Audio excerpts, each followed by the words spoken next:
This is Shakti Kee with a class called Ease of Receive, Receiving Beyond Believing. And it has come to me in so many ways of what it means to practice receiving. And it began with a client of mine that asked me what the perfect receive or the perfect ask was. And so in describing to her the perfect ask, I learned that it has to tie in or commune with or integrate or whatever word you want to look at, but it has to be congruent with the perfect receive. You cannot have one without the other. They just aren't possible. It's like breathing in, breathing out. You don't just breathe in and hold your breath forever. You have to breathe in and breathe out and breathe in. And it's like money. Money comes in and money goes out. Money comes in, money goes out. And so as you have this natural synchronized experience with your the symbiosis relationship with your body, asking and receiving have a symbiosis relationship. You just cannot have one without the other. Although people are really great, well, no, it's interesting because as you have for those that were participating in the Ask class or those that are purchased this will have listened to the Ask class, the congruency or the match of you get what you ask for is truly you get what you ask for. So if you're not getting what you're asking for, it's not that you're not getting it, it's that you're not seeing clearly that it matches your ask. So if you are coming from the deficit of being, if you are coming from lack, or if you are coming from deficiency, then your receiving of not having is a match. You are getting exactly what you have asked for. So there's a profound understanding that when you can truly grasp what lack is, I have the acronym losing all consciousness and knowing. When you have lost that consciousness, when you have lost your awareness around your ask, the congruency of your ask, and you're not seeing the results that you would like, look at what it is you are actually receiving and where that matches.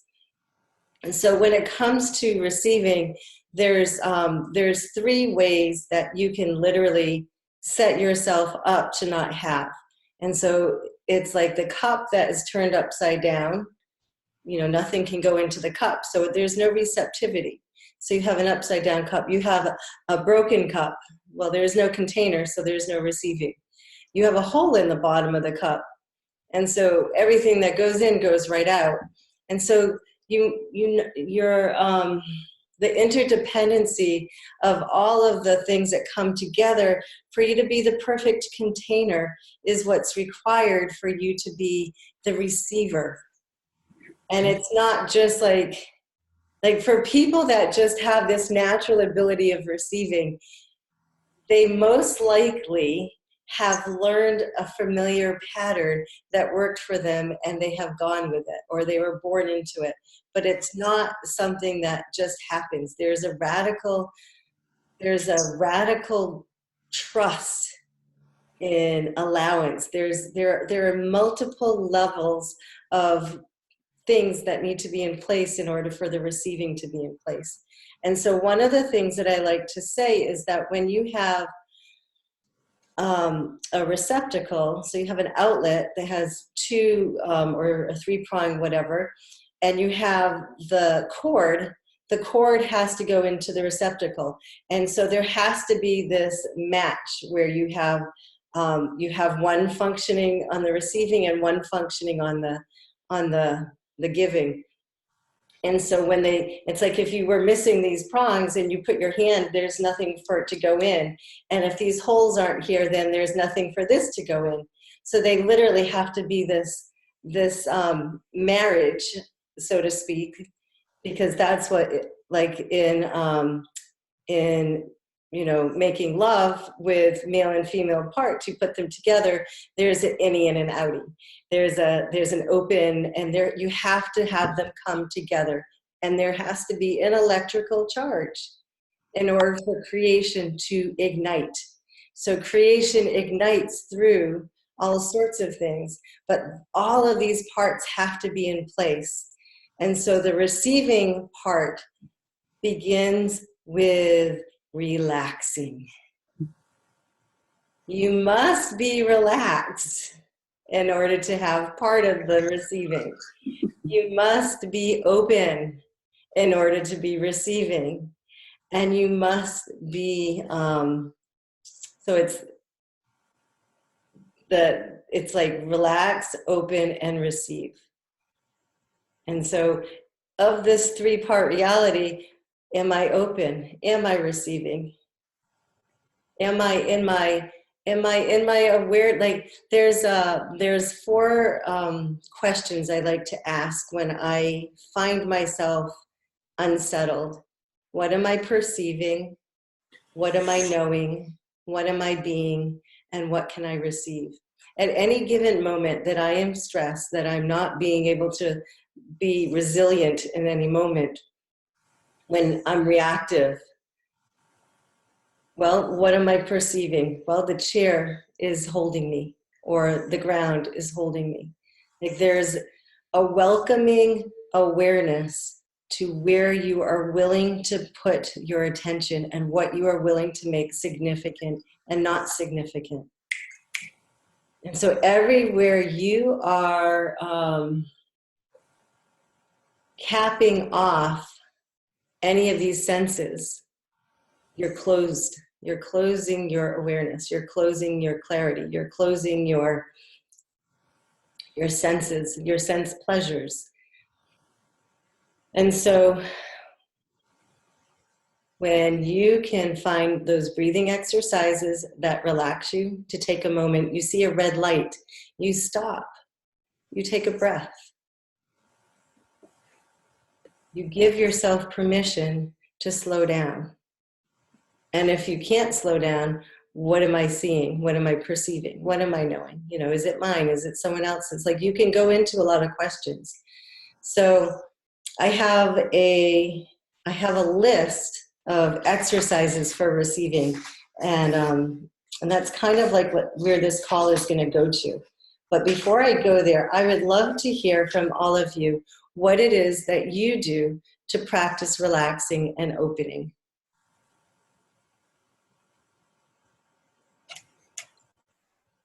I walk, I connect with nature. I'm fortunate enough to live near the beach, so I'll go out to the beach. It's a 10-minute drive.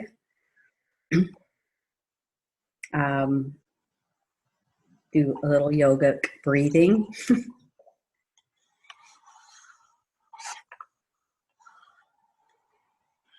That's pretty much, that works pretty fast for me. Yes, I go outside and immediately connect with nature, and it's my quickest way.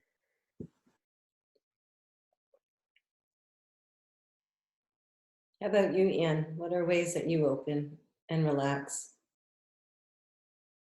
Go outside, sit on the grass, connect with the earth. Sit in my comfy chair, listen to a meditation.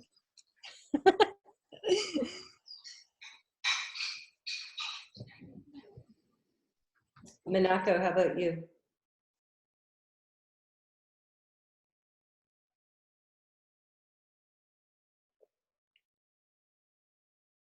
I play with my dog and relax.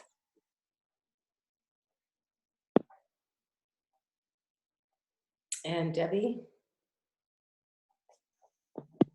Probably just be open, and be present. So be present in my body, be present on this dimension. So just being open, and just being still. So not having any, technology going or anything like that. Just connecting with everything. I do find technology is a real zapper. It definitely, for me, being such an energy being, it can wipe me out. And if I'm not paying attention to it, I can really, I can get really discombobulated, And so I have to pay attention to where my breaks are. It used to, because I used to tap into everyone's energy from it, but I've been able to disconnect from everybody's stuff and then step back from that. It's only when you're sort of going into a story, like, you know, all the stuff that's happening at the moment, I have to actually just switch it off totally.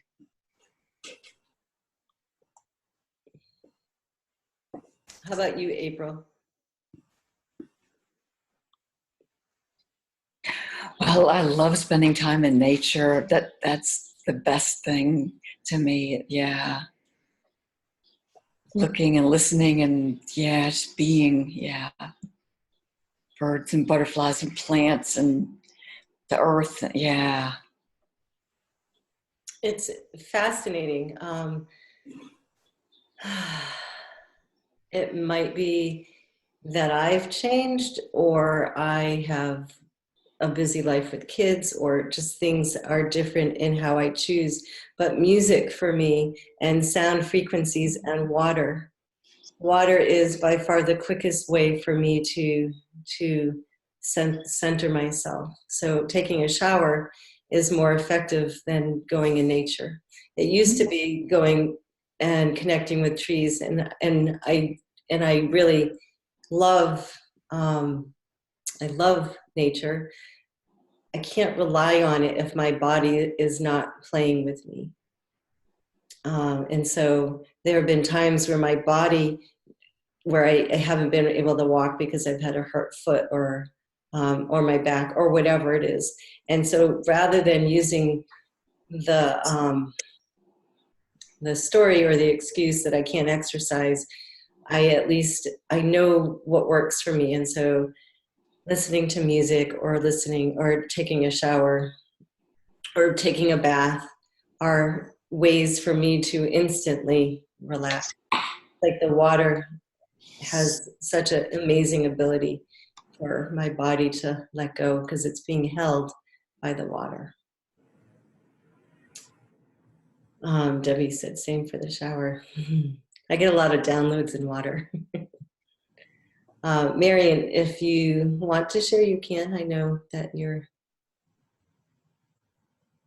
might be. Well, I relax by smoking and sometimes boozing. And as for connection, well, my body just does that, and I couldn't tell you how. Well, it's because you're magic. I had the honor of being with this beautiful woman in Maui. And she put her hand on my heart. And I was just like, oh, I had enough awareness to know what it looks like to not abuse, self-abuse. I was like, oh. I'm like, oh, it's like the lights went on. That's what not self-abuse looks like. So if there's like any history of self-abuse, which we'll get into maybe or maybe not. But it was such a profound kinesthetic moment of what it actually could be like. But unless you are showed it, you don't know what it could be like. And so she has an amazing healing capacity. Thank you, Shakti. You're welcome.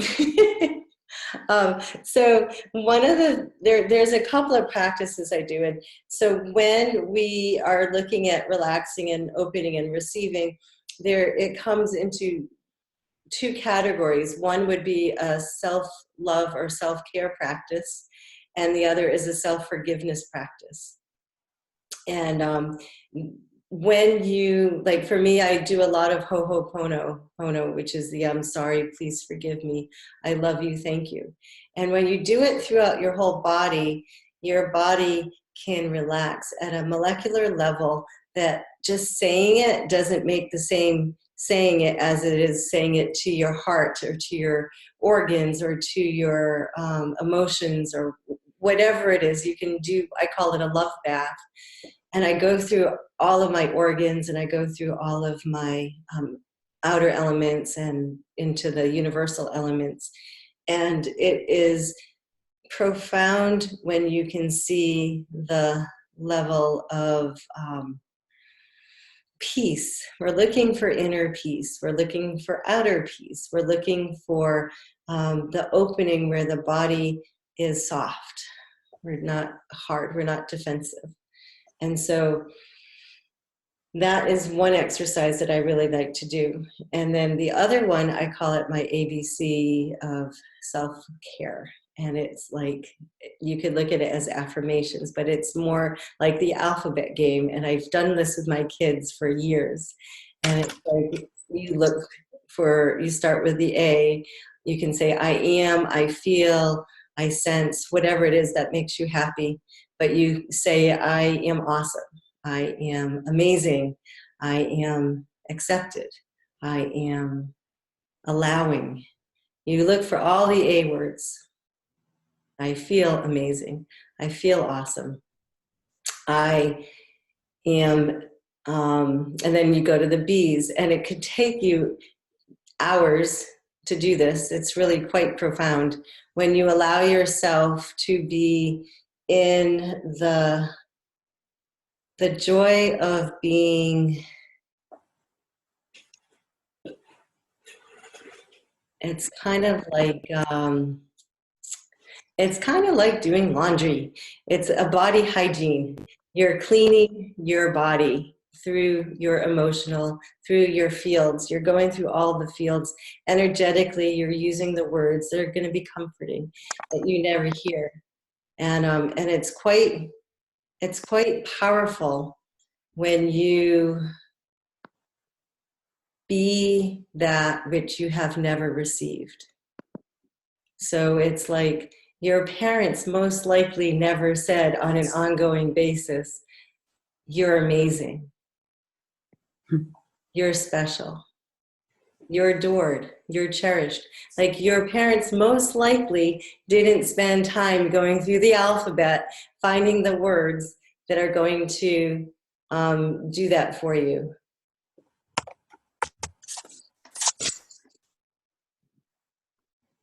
So I just kind of did something and didn't mean to do that. I need to undo a button I just pressed. Let's see, does that work? No.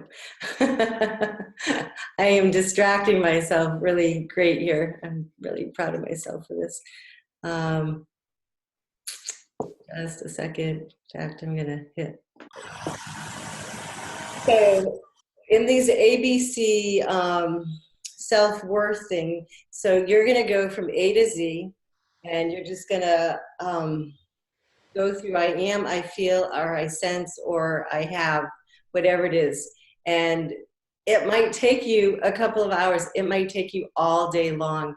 Do a couple of words, a couple of letters, maybe do 5 letters at a time, and then bring it back again. Like when you remember it, bring it back and go, oh, what was I at? Oh yeah, A, B, C, D. I was at F.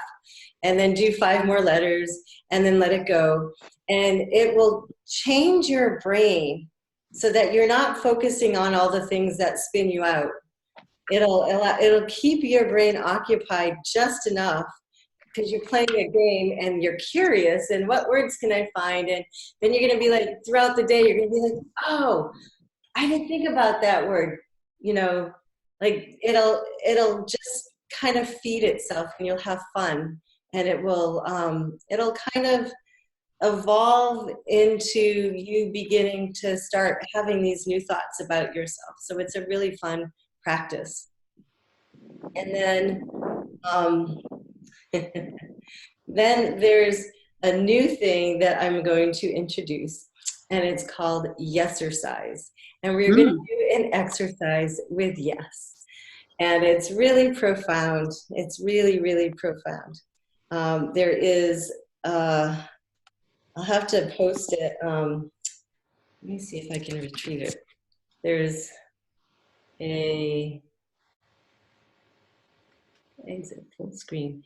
There is a science, doctor of science, or the doctor of the mind. And his name is Daniel Siegel. He has a TED Talk that is quite profound, and I found it really amazing timing because it is going to contribute greatly to this class today. And he talks about how the yes and the no, and how the body, the word no is a reactionary word, and how the yes word is a receptive word. It's a receiving word. And so there's an exercise that I'm actually going to do. What did I do with mine?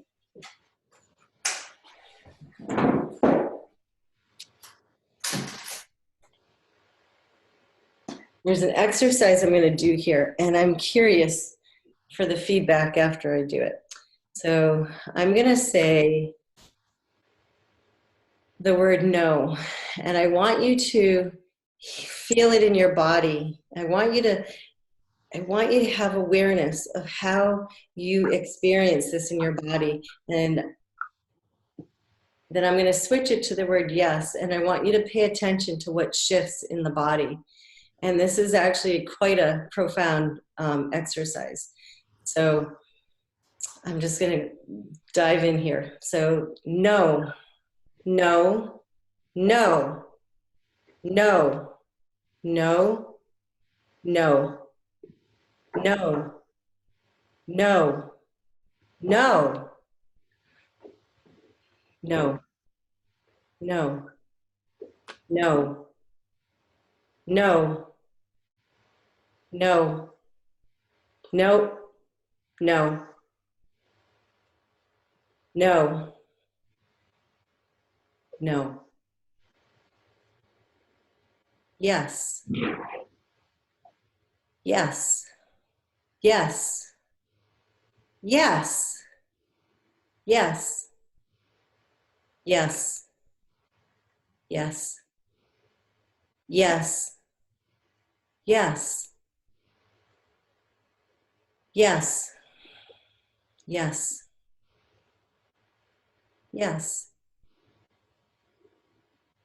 Yes.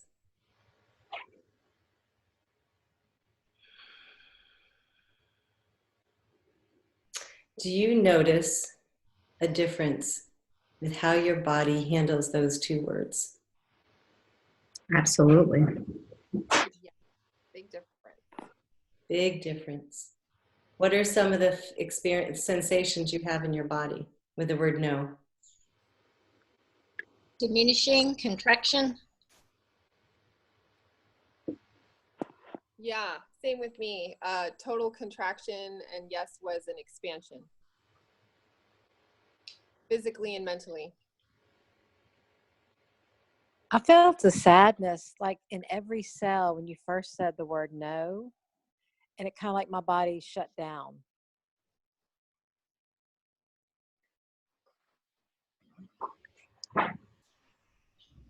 For me, I got a sensation in the back of my throat, and then my heart kind of fluttered like anxiety.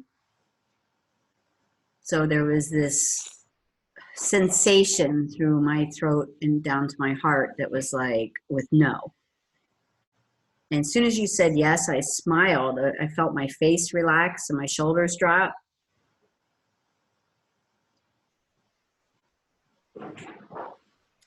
It's interesting. When I experienced it, I wanted to cry with the word no.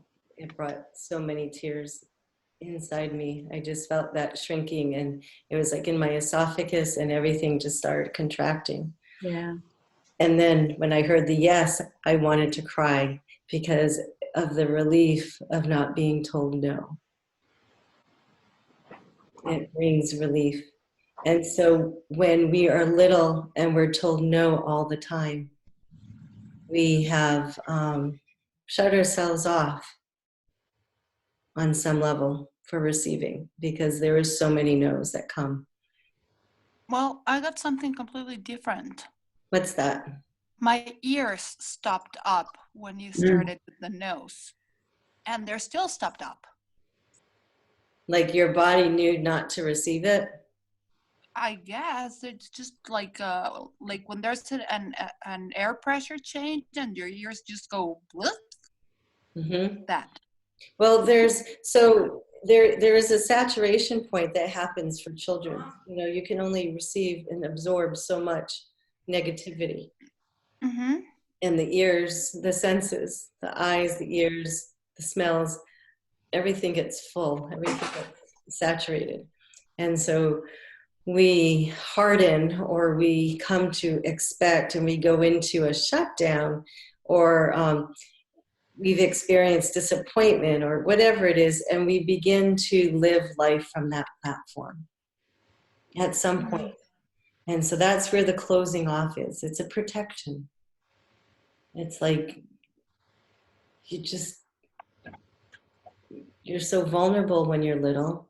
I mean, at 1 year old, you hear this word no so many times, and yet you're so brilliant at 1, you can do anything. You can master many languages. I mean, how many children in whatever culture they're in learn languages from whatever language they're growing up in? Put a small child in 100 different languages, and they probably can receive all those languages because they're open. And so this exercise is, it's a practice of mind sight. He does this whole TED talk on mind sight and how the no is reactive and the yes is receptive, and where you can become aware of your signals in your body. And so if you're aware of a contraction from a no, what can you do to change that? What can you do to be resilient to it? What can you do to not buy into it? It's like changing, like the topic of this is receiving beyond believing. We're having to create a mindset that goes beyond what we can see. And it is like the body language knows so much.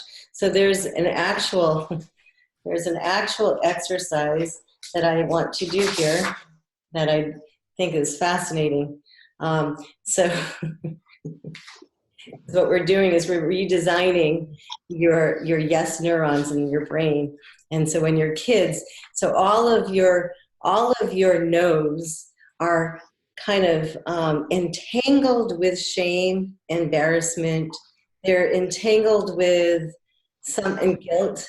Like all of the no's and yeses have been implanted with an energy that was delivered to you. It was projected onto you. And so becoming a yes person requires some undoing of these neurons that have been shamed. So I'm going to ask 10 questions, and I want you to say yes to all of them. Regardless to what it is, what you're doing is you're looking at where it is that you are programmed into a no, and where you are programmed into a yes, and where you are in your own constructs or your own belief system. Because some of these are, you know, we're going to probably be laughing with some of them. And others you might, you know, feel like, oh, I can't believe she just said that. And I have to say yes to that. Oh, so it's like that is what we're learning, so that so you can, it's like building a yes muscle. So, you ready? Are you willing? Yes. Are you willing to run with scissors? Repeat that, please. Are you willing to run with scissors? Yes. Yes. Are you willing to give all your money away? Yes. Yes. Yes. Yes. It's intense. Getting hot. Very hot. So know that when you say yes, it doesn't mean you have to choose it. It means that you're willing to say yes. Okay. There is a big difference. You can know that it's not the right time for you, but you're still going to be willing to say yes. That just made me snort. So are you ready? I would anyway. Okay, so number 3. Are you ready to receive a miracle in your life? Yes. Yes. Yes. Yes. Are you ready to get out of your own way? Yes. Yes. Yes. Yes. Are you willing to have dessert before dinner? Yes. Yes. Oh, yes. Oh, yes. Always. Are you willing to pee your pants? Yes. Yes. Debbie's like flickering.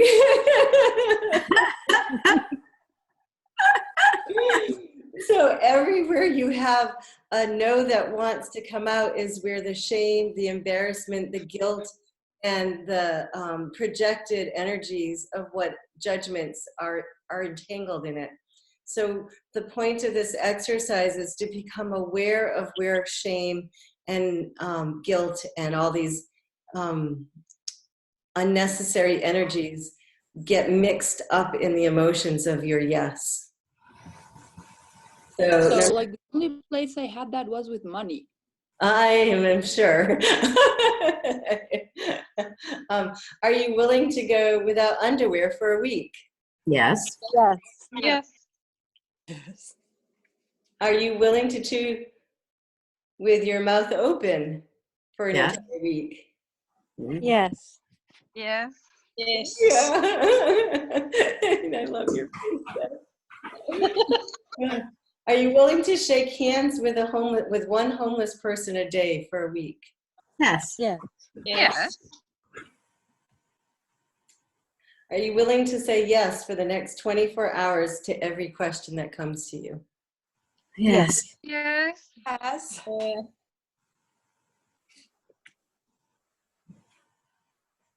Yeah. If you're willing to take that challenge, to practice it so that you can clear the energies that are in the way of receiving.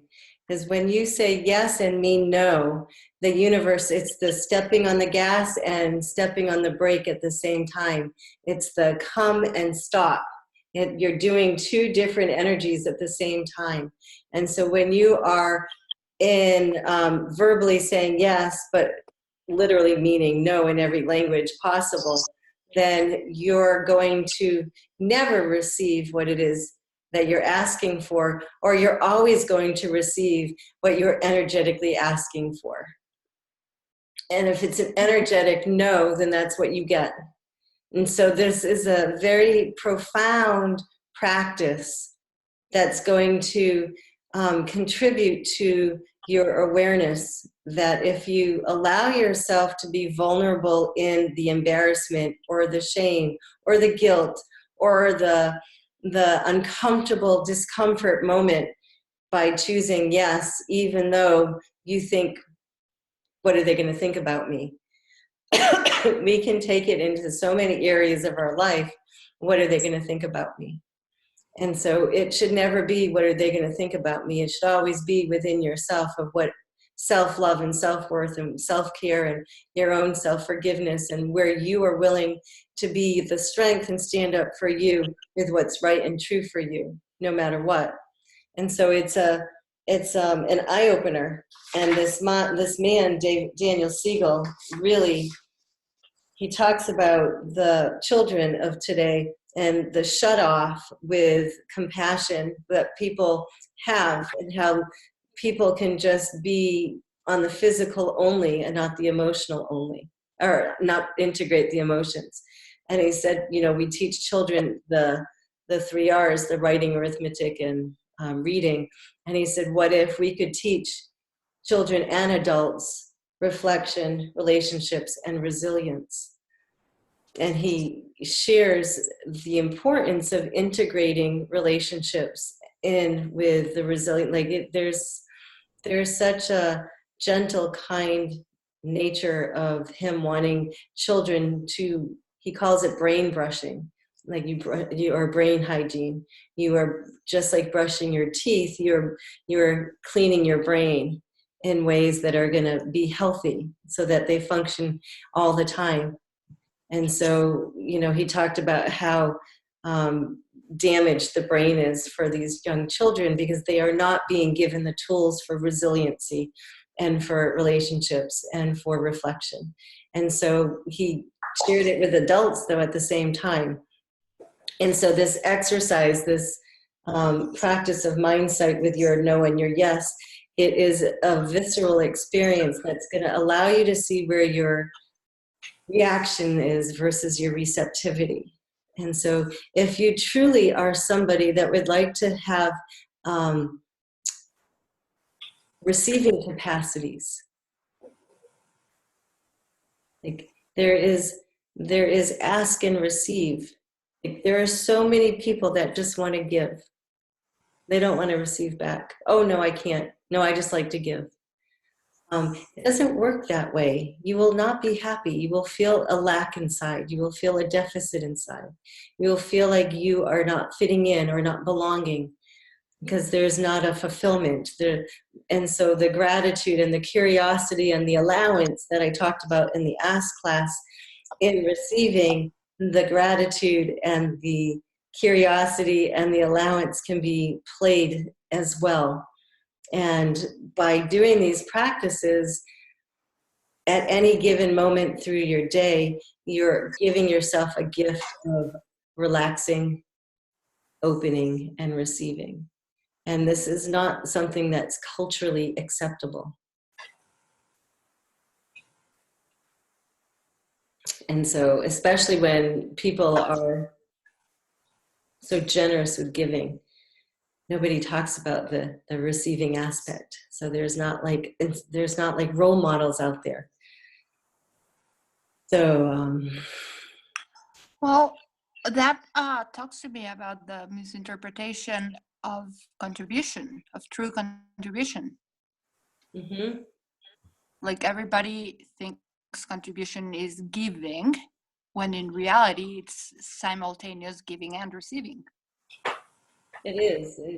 And, Abraham is great because they're like, you breathe in and you breathe out. And if you breathe in to hold it and hold it and hold it, you're like someone made a comment about money goes out faster than it comes in. And they're like, it's not possible. And it's like it comes in, it goes out, it comes in, it goes out, it comes in, it goes out. But then you judge yourself for how quickly you give away, but you don't have the gratitude, or you don't have the appreciation or the self-worth or the building blocks for rejoicing in how well you bring it in. So it comes in, but you might not be able to hold on to it. That's a whole other story. It's a whole other set of circumstances. People that win lottery money let go of it faster than the speed of space because they do not know how to carry that level of fulfillment. They do not know how to be in the fulfilling of themselves. They have been in the deficit for so long that when they fill themselves up with what they perceive as a lot of money, they have associated it. It's like a hot potato. It's like, how fast can I spend it? They just don't feel comfortable. And I talked about this also yesterday in the Ask class with the instant gratification. There's so much desire for instant gratification that there's never relief that's in the receiving. There is not a relief. It is always wanting more. So you come in to this world with nothing and you leave this world with nothing. Therefore, you have everything. And when you have everything, then you don't have this judgment of not enough. You have choice. Everything is now in choice. And the body appreciates receiving a lot of these things for its own comfort. However, some people don't like comfort. They like discomfort. Not enough. They come from the lack, the stress, the stress and the struggle, the drama, trauma. So if you are paying attention, which is funny because you're paying money, paying attention. So what are you making significant? Where are you placing your significance? When you sign when significance, if you break it up, it's signing over. When you are signing over something that you have made greater than you, you have now lost your own power. You have given your power away. So if you make money significant, or if you make a job significant, or if you make another person significant, you have given them the power to be powered over you. You are not in your own container now.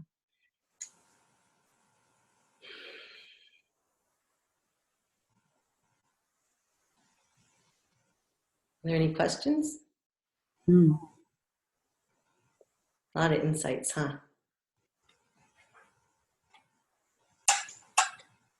I just think about myself and who I am, having grown up and never really had to ask for anything. Like, I wasn't allowed out of the house unless I had money in my pocket. And I'm like, Dad, I'm going to my girlfriend's. I don't need money.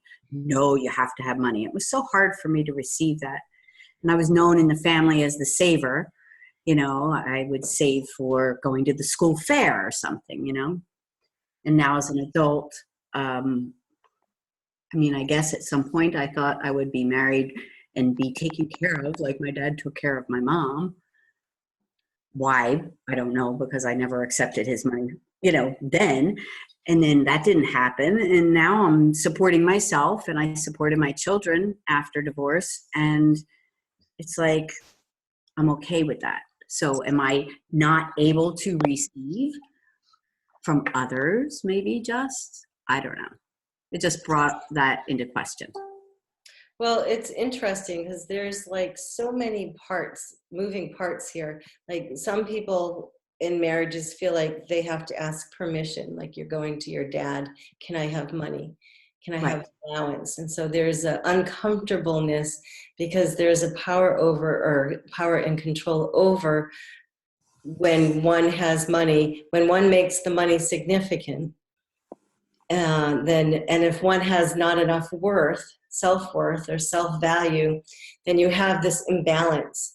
And so the person that doesn't have the worth or the value feels like they have to go ask permission to have, instead of seeing it differently. So that brings up worth, you know, self-worth into that. I had that. I mean, I definitely had experienced that in my life. And when you are self-contained, when you are your own being, in the fulfillment of you, in the gratitude of you, in the allowance of you, in the infinite value of you, then you probably see things differently. Have gratitude at any given moment. There is not a sense of entitlement. There's not a sense, like, there is only gratitude. I mean, I never made a lot of money, but I'm proud of myself that I was able to make enough to sustain. So it's interesting. In my baby steps, my class, I have a 4-module program called Baby Steps, and the last one is on wealth and finance and abundance. And there is expansion that is required in order to increase. And it's interesting because, once again, you are born with nothing and you leave with nothing, therefore you have everything. And so when you have this understanding of having everything, everything is available at any given moment, and it becomes this radical trust in the universe having your back. And it becomes this expansion that nothing is ever finished. Nothing is ever done. There's always expansion. There's always desires. You get what you ask for, and then it's like you move on to the next thing. It's like we don't make it significant. It's like, okay, now I want something else. And it's not a sense of, it's not putting energy onto something, because when you have the seed of desire, that happens before you see the fruition. And then the fruition comes and you have grown and evolved and morphed into a different person. So now you receive that which you asked for a long time ago, or it could have been yesterday, but it still is not in the present moment of fruition. So then you set another rocket of desire, you set another seed, and however long it takes for you to access the fruition of it. And so it's this constant flow of expansion, of desire and expansion, knowing that when you leave, you have everything that you came in with. And so when you come from this place of not enough, or I want more, I want more, I want more, you're literally coming from lack and emptiness and deficiency and not enough. I am not enough. Therefore, I'm giving permission in the world to everyone else to not be enough. And then this domino effect of never enough is there. But what if you were embodied the being that is abundant and fulfilled and contained with everything? What if you are overflowing with everything that you be? Then everyone you come in contact, you are giving permission to them for them to be everything that they be. And this contraction that we all carry stops contracting, and people start feeling full, satiated or full.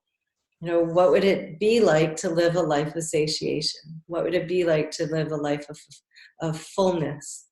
Because what happens when a cup runneth over, you like to give. It is a natural thing. It is a natural desire of giving. And unless you are a narcissist, then that is not the case. And that could be for That's a whole other conversation. But the mind, when it is full, it's like if you're full of laughter, that laughter is infectious, and everybody else around you will start laughing. It is impossible not to start laughing when you are laughing. When you are so full of laughter, it becomes a ripple effect. So as an acoustical being in your filling up, which is where we come back to the ABC of self-care, the ABC of self-worth, when you're in your self-love, when you're in your self-forgiveness, when you're in these practices and this exercise of saying yes and being receptive, then you are a completely different frequency, and things are going to come to you at a very quick pace. That excites me. Mm-hmm. I feel that in my body. It excites me to think about that. But that right there is the practice, is staying in that space. And that's where the 10-second living is truly 10-second living. The moment you project a future, the moment you project something tomorrow, the moment I project something onto my kids, it's going to happen tonight, and I'm here, but it's tonight, I remove myself out of being present. I remove myself out of being in the curiosity of what is my day going to unfold. And our head, our mind, literally spins out of control and takes over. And our senses are just like left in the dust. And so this mind-body connection is interesting because we want to get out of our way. We would like to be out of the way so that we can receive that miracle, so that we can receive the joy, so we can receive the laughter, so we can receive the beauty. Like, how many of you fill up when you see something beautiful? Yes. And Definitely. And that beauty does not have a price tag. True. So if someone gave you $1 million, that is not going to give you the same filling up as if you received something beautiful. Your mind is going to be like, oh, because you've already spent the money before it comes. Yeah. But when you receive something beautiful, there's not anything to change. You can just be with it. You can be with it. And so one of the interesting exercises that I have experienced and I do with clients is to practice not giving back when someone gives a compliment. To receive a compliment means to receive a compliment. So if I say, you look beautiful today, or your eyes are beautiful, or you have a gift with sensitivity, or whatever it is. If you don't, it's polite to say thank you, But even in saying thank you, you've just reflected back in energy and you've given it back to that person. You are not receiving it fully. So I've actually learned to say, I receive that. And when I have something else to say, I'll say it. But if I don't have anything to say, because it's not about me, it's about them and what they see. And it's interesting because usually everybody, when they share things, they're always talking about themselves, but we don't know it because we're so busy being seen. We're so happy that we're seen. And so it's really a beautiful practice if when someone truly, you're in partnership with someone and they say they love you, to drink it in. I adore you. I cherish you. This is the same with the ABC of self-care and self-worth. Drink in whatever it is you're saying to yourself. I am amazing. Drink that in. You are filling up your cup. I am so, let's see, what would be a good one? God, there's so many, there's so many great words. I think you get my point in the drinking up. When you fill yourself up, you are not coming from lack. And when you receive from a space of open and relaxing and overflowing, then like I'll be curious for you to keep a little journal, your little miracle journal, and see what starts showing up for you. Because your life will never be the same. Everything can be the lottery if you'd like it to be. Everywhere you go, the universe, what if the universe celebrates me every day in every way? You know, what if you wake up and you're celebrated? What if you go for a walk and you're celebrated? You know, where is that celebration going to come to? It might come from a bird. It might come from a dog. It might come from another person. But you're willing to receive it. So are you willing to be received? Are you willing to receive being celebrated every day and every way? However it comes. I promise you, this will change your reality in a very dynamic way. It is miraculous when you can be relaxed and open and receive.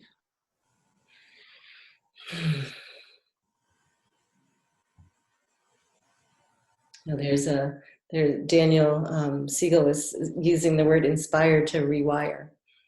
What can you be inspired to rewire in you? These synaptics. Shakti, Yes. could you go a little bit into receiving the not so nice stuff? So when you are doing the ABC self-care and self-worth, you will not have room for that because you will have filled yourself up. You are a vessel that's full. And it's interesting because if you are water, if you are filled with water and that comes in and you absorb it, then what kind of water would you like to be? Would you like to be golden water? Would you like to be rainbow water? Would you like to be black water? What kind of energy would you like to be so that when something comes your way that feels horrible, doesn't take you out? This is the reaction versus the resilience. So when you are in resiliency, you are not affected by whatever anyone has to say. When you are triggered and there's something there, then it's like, what do I love about it? What do I love about what they said? Because you would not have a charge on it if you didn't find value. Okay. And it could be, what do I hate about it? Because love and hate are on the flip side of the coin. So, so if you can take what they said and flip it, so if they say something that's really hurtful or negative, hate and love are on the same coin. So flip the energy. What does it look like 180? What is whatever was spoken to, what does it look like on the other side? Okay. And then that will allow you to transfer or transfer the energy. I mean, my son says this all the time with a certain person that I have a hard time receiving. Why can't I turn it into gratitude? And I'm always like, that's a great question. I'm like, I'll let you know when I get there. So, it's called a practice. It's like, just turn it into gratitude, Mom. I'm like, got it. Glad you're paying attention. He's 13. Wow. Paying attention. It's brilliant. Thank you. Thank you for caring enough. Thank you for sharing, and thank you for caring enough to share. So, I mean, there's like with narcissists, someone told me there should only be 2 responses, and that is none. No.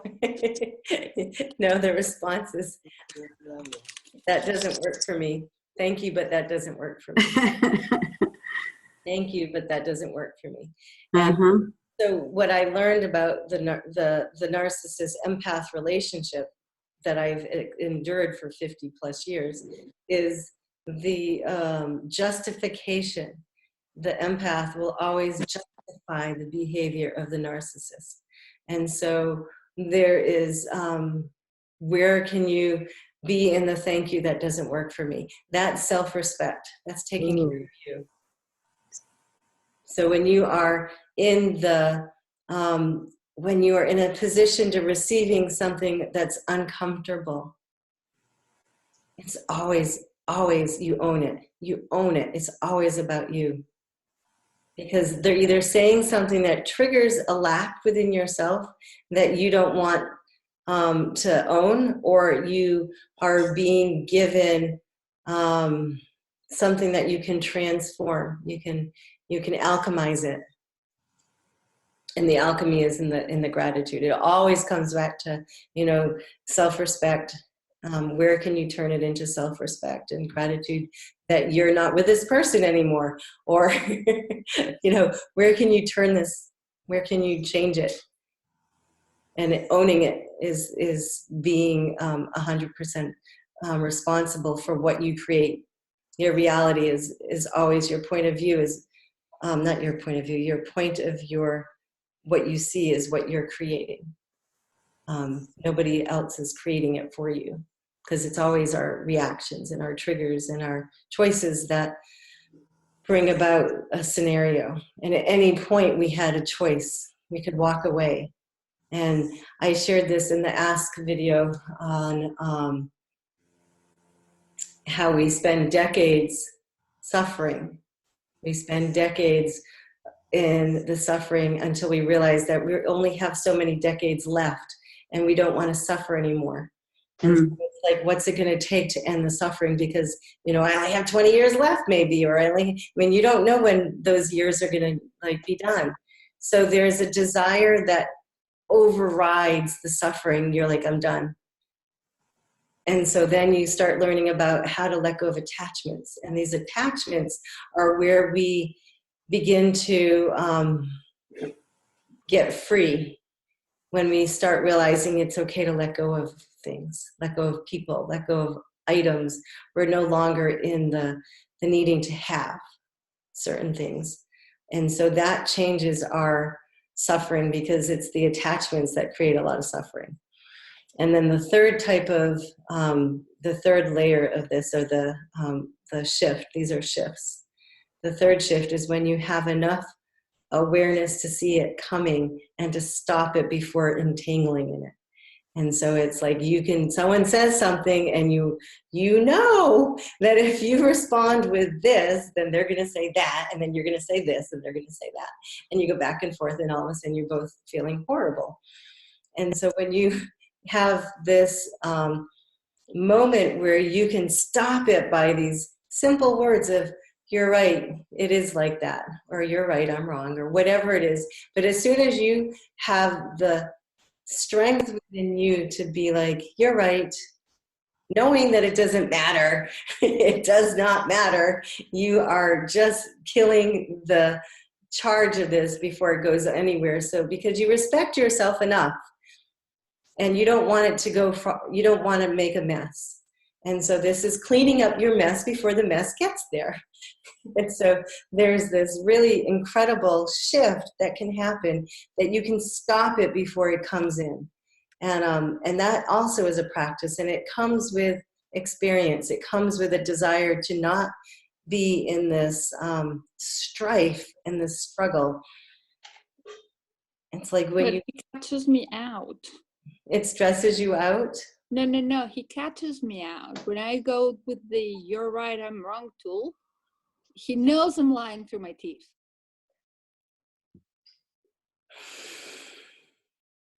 And he will pummel me with energy. So that's when you go into the I love you. I love you. How do I do that when what I want to do is kick him? Or throw something at his head? It's the same energy of "you're right, I'm wrong." You're choosing to stop the train wreck before the train crashes. It has nothing to do with him. It has nothing to do with you. It has to do with your desire to have ease in your life. When you make ease your priority, and everything else will shift. Okay. So what do you love about the struggle?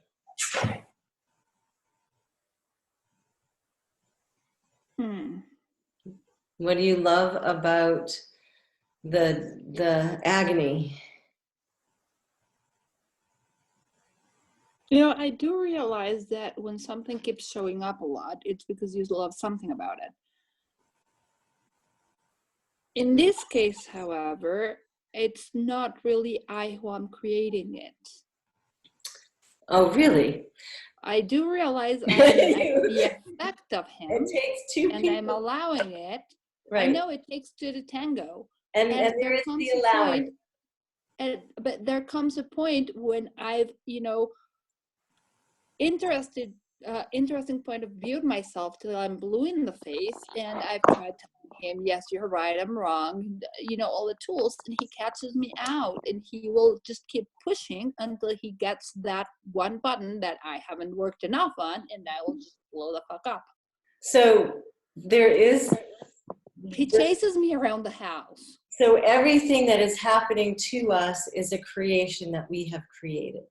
And so there are ceilings, and self-abuse protection loops are our ceiling. We stop ourselves from allowing something greater. Greater ease is an example of that. And so if you weren't attempting to play small, if you weren't attempting to be in drama, if you weren't attempting to take yourself out of this relationship and creating separation, what would you choose? If he was talking to you in Chinese, you wouldn't have a charge because you wouldn't know what he was saying. He could be talking all sorts of languages and you have no idea what's coming out of his mouth, right? Mm-hmm. So because you have this belief or this construct that puts these words together in this pattern, and then you give it meaning, you've now given it significance. If he was saying all this in another language, there's no significance. Okay. So everywhere you make energy, everywhere you make anything significant, you are signing yourself out of you. You have given yourself away. Okay. And he's doing the same thing. And so this is when, where does ease become the choice?